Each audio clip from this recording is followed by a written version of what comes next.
Patel Public School. How are you friends?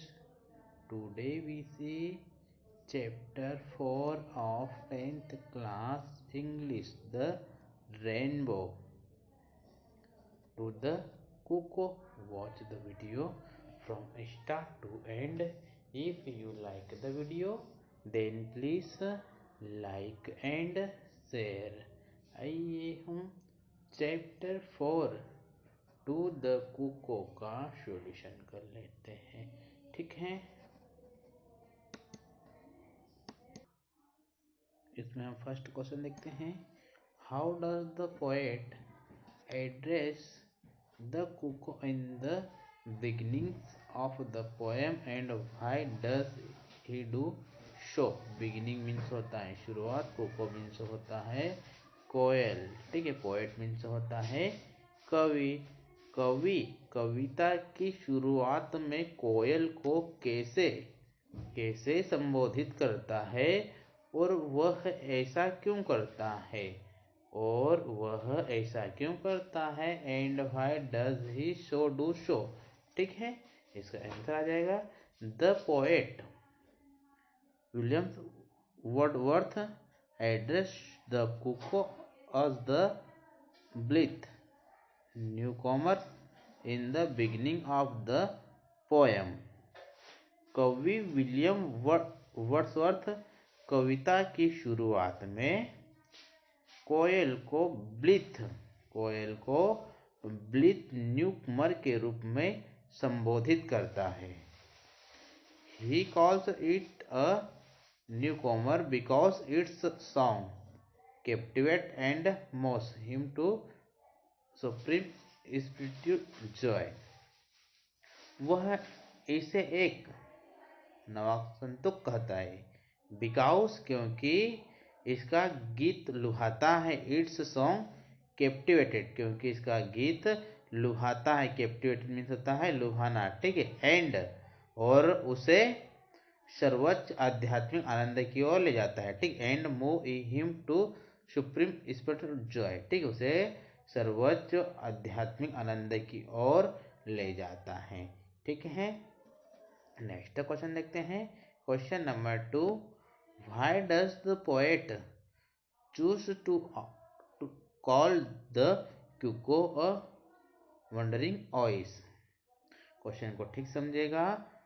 कवि कोयल की भटकती वंडरिंग मीन्स होता है भटकना, ठीक है। कवि कोयल की भटकती हुई आवाज क्यों कहता है। कोयल को भटकती हुई आवाज क्यों कहता है, ठीक है। इसका आंसर आ जाएगा the poet is lying on the grass. कवि घास पर पड़ा है। The poet is lying on the grass. कवि घास पर पड़ा है। He hears the cuckoo's twofold shout. वह कोयल की दो तरह चिल्लाता है। समटाइम्स मीन्स होता है कभी कभी, ठीक। Sometimes it goes far off. कभी कभी बहुत दूर चला जाता है, ठीक है। Sometime it goes far off कभी कभी बहुत दूर चला जाता है। At other times it comes too near. यह बहुत निकट आता है, ठीक है। यह नियर मतलब बहुत पास आता है या फिर निकट आता है, ठीक है। He calls the cuckoo a wandering voice because it wanders from all hill to hill. वह कोयल को भटकने की आवाज कहता है क्योंकि वह पहाड़ी से पहाड़ी तक भटकती है, ठीक है। हिल टू हिल, हिल मतलब होता है पहाड़ी, ठीक है। वह पहाड़ी से पहाड़ी तक भटकती है, ठीक है। नेक्स्ट क्वेश्चन देखते हैं। Question number 3, what does the cuckoo bring to the poet. कोयल कवि को क्या लाती है। इसका आंसर आ जाएगा the cuckoo sings in the sunny and flowers valley. कोयल धूप और फूलों की घाटी में गाती हैं, ठीक है। कोयल धूप और फूलों की घाटी में गाती है। It moves the poet to supreme spiritual joy. यह कवि को सर्वोच्च आध्यात्मिक आनंद की ओर ले जाता है। It transport him to land of bliss. यह उसे आनंद की भूमि तक पहुंचाता है। ठीक है, यह उसे आनंद की भूमि तक पहुंचाता है। It reviews the memory of a visionary tale in him. यह उनमें एक दूरदर्शी, ठीक है, यह उनमें एक दूरदर्शी कहानी की स्मृति को पुनर्जीवित करता है। ठीक है, उसे पुनर्जीवित करता है। ठीक है, नेक्स्ट क्वेश्चन देखते हैं।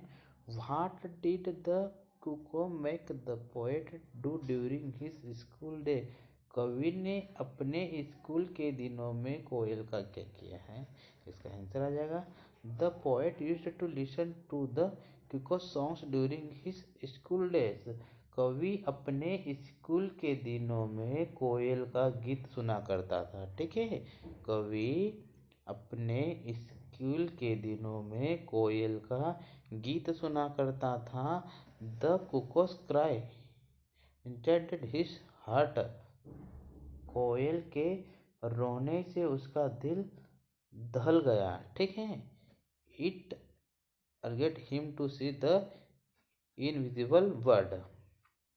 उसने उनसे अदृश्य पक्षी को देखने का आग्रह किया। Therefore he wandered through woods and plains to seek her। इसलिए वह उसे तलाश करने के लिए जंगल और मैदानों में भटक गया। ठीक है, इसलिए वह उसे तलाश करने के लिए जंगल और मैदानों में भटक गया। ठीक है, नेक्स्ट क्वेश्चन देखते हैं। Question number 5। How does the earth appear to the poet after hearing the cuckoo voice. कोयल की आवाज सुनने के बाद पृथ्वी कवि को कैसे दिखाई देती है?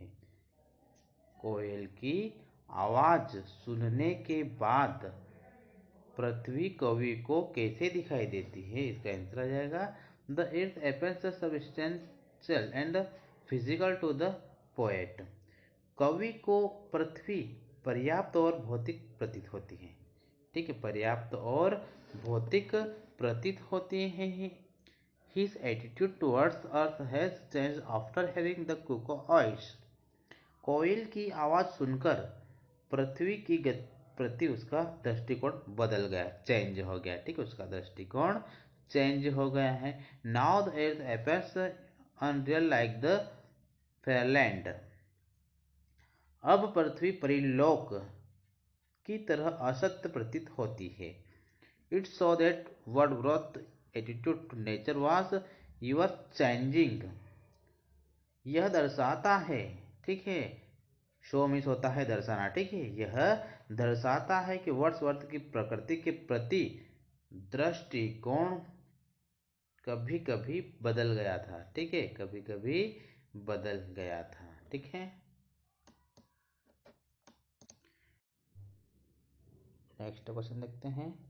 What does the poet seek to convey in the following stanza. Stanza means होता है श्लोक। ठीक है, निम्नलिखित श्लोक में कवि क्या बताना चाहता है? निम्नलिखित श्लोक में कवि क्या बताना चाहता है? This welcome darling of the spring. 3 बार वसंत का स्वागत। ठीक है, 3 बार वसंत का स्वागत। इवन एट थो आर्ट टू मी। फिर भी तू मुझे कला देता है। ठीक है, फिर भी तू मुझे कला देता है। No but but on invisible things. कोई पक्षी नहीं बल्कि एक अदृश्य चीज है। ठीक है, कोई पक्षी नहीं बल्कि एक अदृश्य चीज है। ए वॉइस ए मस्ती। एक आवाज एक रहस्य। ठीक है, अब हम इसका आंसर देखते हैं। The poet calls the cuckoo as the darling of springs। कवि कोयल को वसंत की प्रियता कहता है। ठीक है, कवि कोयल को वसंत की प्रियता कहता है। It's song is shorter than the songs of other birds. इसका गीत अन्य पक्षियों की गीत की तुलना में मधुर है। ठीक है, इसका गीत अन्य पक्षियों की तुलना में मधुर है। Even the spring season is proud of her. यहाँ तक कि वसंत के मौसम को भी उस पर गर्व है। The poet welcome her again and again. कवि उसका बार बार स्वागत करता है। ठीक है, कवि उसका बार बार स्वागत करता है। He considers the cuckoo like an invisible things fairy whose voice is a mystery. वह कोयल को एक अदृश्य चीज परी की तरह मानता है जिसकी आवाज एक रहस्य है। ठीक है, जिसकी आवाज एक रहस्य है। He treats the cuckoo as a divine birds and not an earthly bird. वह कोयल को एक दिव्य पक्षी के रूप में मानता है, न कि सांसारिक पक्षी के रूप में। ठीक, वह दिव्य के रूप में मानता है, न कि सांसारिक पक्षी के रूप में। ठीक है, नेक्स्ट क्वेश्चन देखते हैं। Question number 2, describe the various ways in which the poet address the cuckoo in the poem. कवि ने कोयल को संबोधित करने के विभिन्न तरीकों का वर्णन किया है। ठीक है, डिस्क्राइब मीन्स होता है वर्णन। ठीक है, कवि ने कोयल को संबोधित करने के लिए विभिन्न तरीकों का वर्णन किया है। इसका आंसर आ जाएगा the poet addresses the cuckoo in various veg.